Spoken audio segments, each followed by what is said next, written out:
గత 5 ఏళ్లలో రైల్వే ప్రాజెక్టులు ఒక్క అడుగు కూడా ముందుకు పడలేదని కేంద్ర సహాయ మంత్రి పెమ్మసాని చంద్రశేఖర్ తెలిపారు. ఇక జిల్లాలో రైల్వే ప్రాజెక్టుల పురోగతి, ఫ్లైఓవర్ నిర్మాణాలపైన అధికారులతో సమీక్ష సమావేశం నిర్వహించారు. గుంటూరులోని శంకర్ విలాస్ వద్ద ఫ్లైఓవర్ నిర్మాణం, ట్రాఫిక్ మళ్లింపు తదితర అంశాలపైన అధికారులతో ఆయన చర్చించారు. బ్రిడ్జ్లు, రోడ్లు నిర్మాణం చేస్తే ఓట్లు రావన్న ఉద్దేశంతో వాటిని జగన్ పట్టించుకోలేదని పెమ్మసాని విమర్శించారు.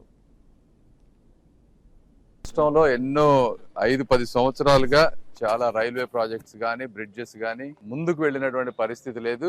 ఇవాళ కలెక్టర్ గారు, రైల్వే అధికారులు, అదేవిధంగా ఇక్కడ ఉన్నటువంటి R&Dకి సంబంధించిన అధికారులు, మున్సిపల్ అధికారులు అన్నీ కూర్చొని ఒకసారి రైల్వే ప్రాజెక్ట్స్ అంటే ల్యాండ్ అక్విజిషన్ ఇష్యూస్ ఉంటాయి.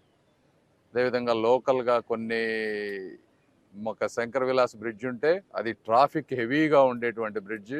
దాంట్లో కొత్తది కన్స్ట్రక్ట్ చేయాలంటే ట్రాఫిక్ని ఎలా డైవర్ట్ చేయాలి, లేదంటే దాన్ని ఏ విధంగా ముందుకు తీసుకువెళ్ళాలనే వాటన్నిటి మీద అందరితో కూర్చొని డిస్కస్ చేసాం. అదే కాకుండా ఈ చుట్టుపక్కల ప్రాంతంలో ఉన్నటువంటి అన్ని బ్రిడ్జిలు దాదాపుగా 10-15 వచ్చినాయి.